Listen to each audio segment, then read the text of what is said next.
Exam 1 review part 2, question number 3. Solve the equation x squared equals 16.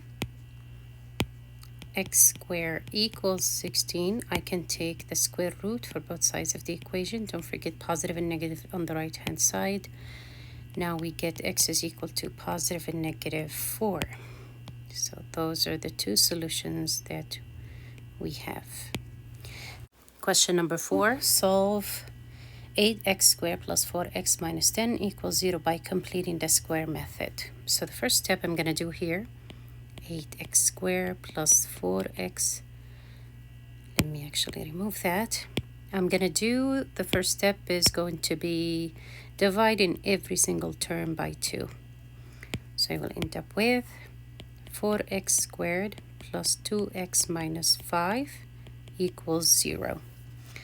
Now, when we complete the square, we need to remove the constant term. So I will add 5 to both sides of the equation. That is going to give me 4x squared plus 2x equals 5. Now, the leading term, the leading coefficient needs to be 1. So I'm going to divide each term by 4. I will get x squared plus 1/2 x equals 5 over 4. What I did here, I just reduced this fraction. So that is how I came up with this 1/2 if you're confused. Now, we need to complete the left-hand side, make it a perfect square. To do that, we need half b squared. b over 2 or half b is equal to half 1/2. So that is equal to 1/4. And then we need to square it. So 1/4 square is equal to 1 over 16. So we're going to add 1 over 16 to both sides of the equation.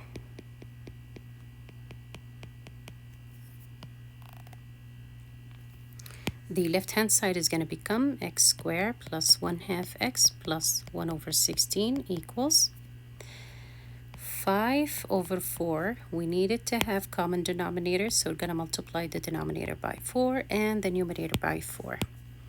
Plus 1 over 16. So that is, the left-hand side is going to be x plus half b, which is 1/4, all squared is equal to 20 plus 1 over 16. So x plus 1/4, all squared, will be equal to 21 over 16. I will take the square root for both sides. Don't forget positive and negative. These will cancel. And we will have x plus 1/4 is equal to positive and negative square root of 21 over square root of 16. Which is going to give me x plus 1/4 equals positive and negative square root 21 over 4.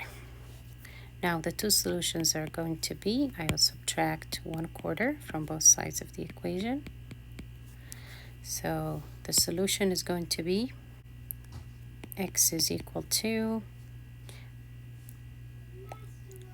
positive and negative square root of 21 minus 1 over 4. Question number 5, we need to find a term that makes the expression a perfect square. We know that we need half b. So b in this case is equal to 8 over 3. Half b is basically 8 over 3 times 1/2. Now I can reduce these numbers. So divided by 2 is 1, divided by 2 is 4. You always reduce a numerator with a denominator. You never reduce a numerator with a numerator or a denominator with a denominator. That doesn't work. So we're going to say b over 2 is equal to 4 over 3. And now if we square both sides, you're going to get 16 over 9. So 16 over 9 is the term that makes this expression or trinomial a perfect square. Last one on page 2, number 6, solve the equation x squared plus 10x equals 2 times 50 plus 5x. The first step is to distribute the 2 inside of the parentheses. So we will have x squared plus 10x equals 100 plus 10x. I need the right-hand side to be 0, so I have to subtract 10x and I have to subtract 100 from both sides of the equation.